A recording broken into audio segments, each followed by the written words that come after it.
cordial saludo a toda la comunidad universitaria, profesores, estudiantes, trabajadores, y por supuesto toda la ciudadanía del departamento de Córdoba y del país. Como es costumbre, todos los domingos tenemos la oportunidad de leer la columna de opinión, columna que pretende precisamente es dar insumos teóricos y conceptuales a la ciudadanía alrededor de temas y problemas que tienen que ver con el acontecer local, nacional e internacional. En esta ocasión voy a iniciar una serie de columnas de opinión alrededor de un tema sobre el cual hemos venido haciendo un trabajo pedagógico por todo el país. Y digo hemos venido haciendo, hago referencia al sistema universitario estatal colombiano SUBE, y tiene que ver con el tema de la reforma del artículo 86 y 87 de la Ley 30 de 1992, que es la ley que rige la educación superior en Colombia. Estos artículos son los que han impedido la sostenibilidad financiera de la universidad pública. Es lo que ha generado el desfinanciamiento estructural de la universidad pública. Y en consecuencia, esto debe modificarse para que la universidad pública pueda ser sostenible en el tiempo. Por ello, desde el SUBE hemos emprendido un recorrido por las distintas regiones del país, dando a conocer el alcance y el contenido de esta reforma.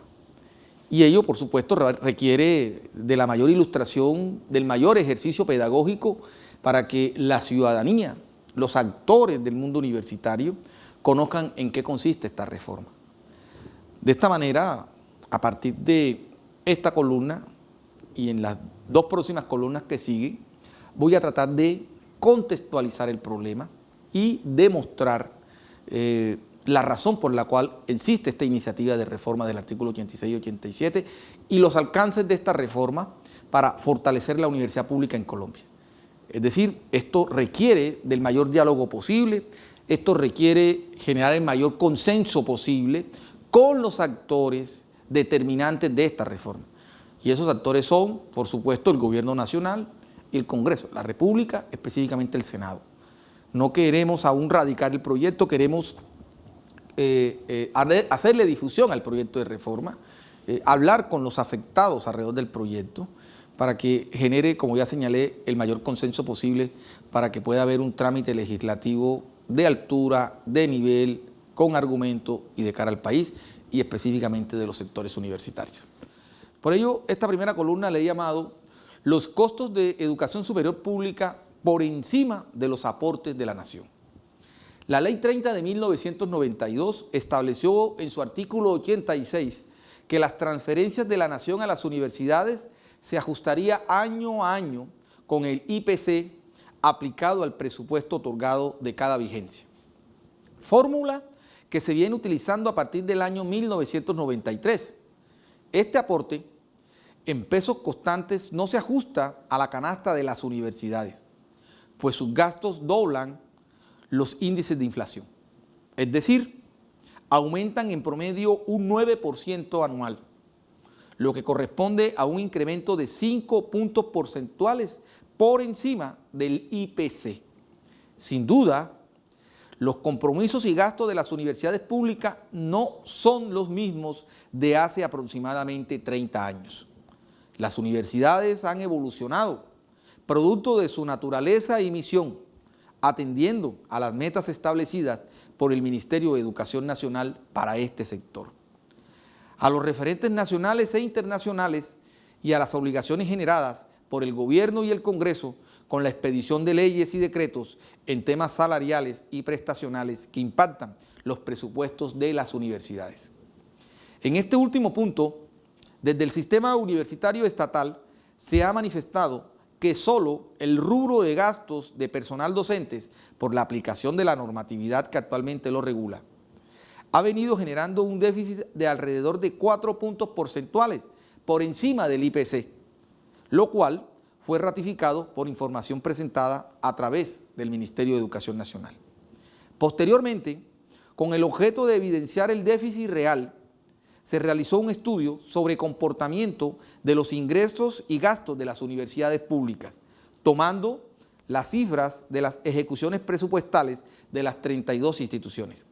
con un comportamiento de estos en el periodo comprendido entre los años 2010 y 2019, resultando que los gastos totales, funcionamiento e inversión de las universidades en el promedio de los últimos 9 años tienen un crecimiento anual de 8.81% y los gastos de personal un incremento anual de 9.25%, es decir, 5.4 puntos porcentuales por encima del IPC, que en promedio para este mismo periodo correspondió a 3.86%.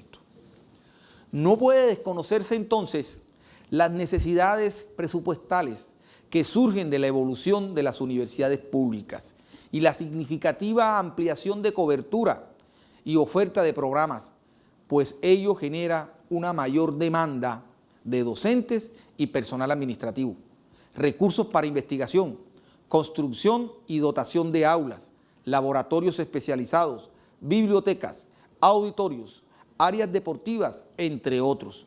Infraestructura que además debe ser actualizada de conformidad con las normas establecidas para la prestación de los servicios de educación superior de calidad. De igual modo, incorporación de las TIC en los modelos administrativos y procesos de enseñanza-aprendizaje, ampliación de los programas de bienestar para una comunidad universitaria que en un 94% pertenece a los estratos 1, 2 y 3, recursos para formación docente, bilingüismo, entre otros requerimientos.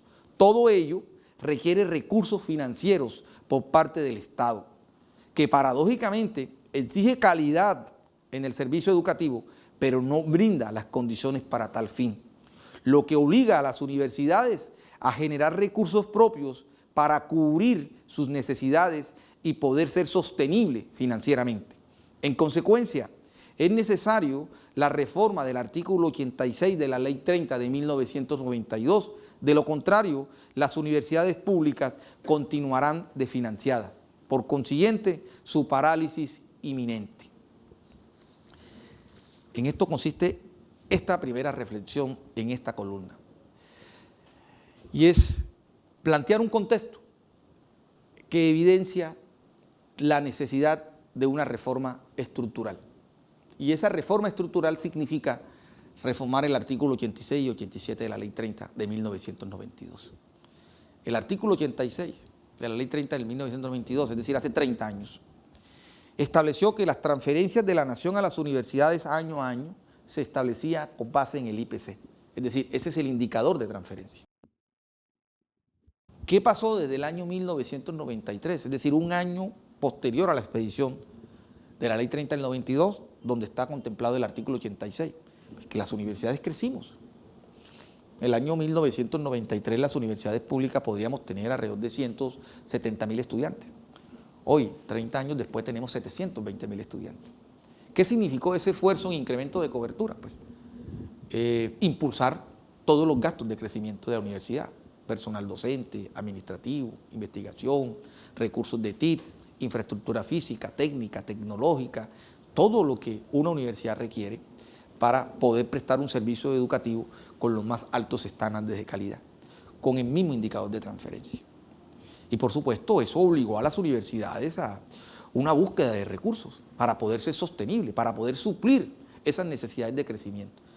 Y esos recursos propios hoy en las 32 universidades públicas está alrededor de un 49% de su presupuesto.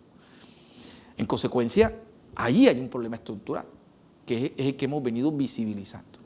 Es decir, mientras no se cambie ese indicador que hoy es el IPC y el contenido de la reforma que nosotros proponemos, el artículo 86 y 87, propone el ICE, que es un nuevo indicador, que es el índice de canasta educativa.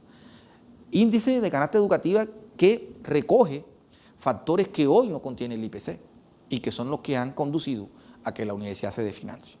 Por eso es importante este primer momento de esta reflexión, para poder profundizar en los otros dos aspectos que quiero complementar para que quienes nos escuchan, quienes quieran tener una idea mucho más amplia de este problema, tengan una comprensión del mismo. Y es que allí, digamos, está el obstáculo, allí está la dificultad, ahí está la limitación. En el artículo 86 para que las universidades puedan tener los recursos financieros año a año de acuerdo a sus requerimientos, de acuerdo a sus necesidades, que les permita ser sostenible financieramente.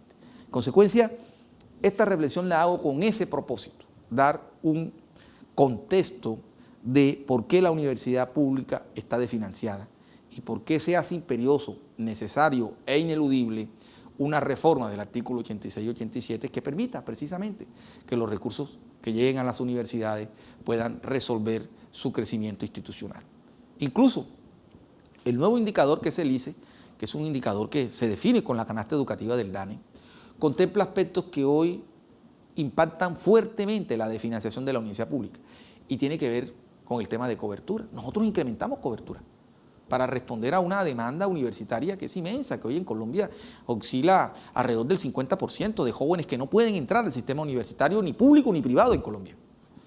Situación que, como también hemos referenciado en otros momentos, impacta mucho más las regiones que tienen mayores atrasos en términos de indicadores de desarrollo humano, como el Caribe colombiano, el Pacífico, la Amazonía.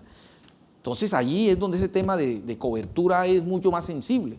Pero a pesar de eso, pues la universidad pública incrementó cobertura, a pesar de que el Estado no fue proporcional a ese esfuerzo. De la misma manera, docentes de planta.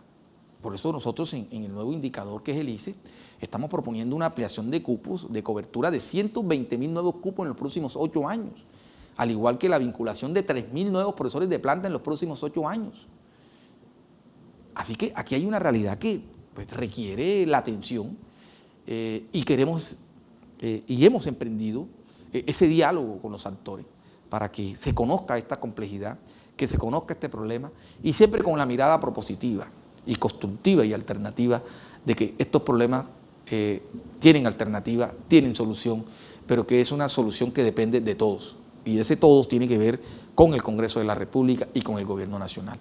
Así que en esta primera entrega quería plantear estos elementos de contexto para luego poder profundizar en cuáles son los componentes del modelo, que va a ser la segunda columna de reflexión, y un tercer momento sería el modelo de asignación de recursos. Es decir, en estas 3 columnas quiero abordar precisamente el escenario que hoy nos tiene al frente de esta iniciativa como sistema universitario estatal. De ello va a depender la sostenibilidad de la universidad pública a partir del año 2023, en el entendido que en estos 4 años el gobierno nacional, el actual gobierno, reconoció esto que estoy planteando aquí y concedió recursos adicionales que llegan en la vigencia del año 2022 cuando termine este gobierno. Estamos previendo el año 2023, que si esta reforma no se hace, pues en el año 2023 las universidades van a estar en una condición de inviabilidad.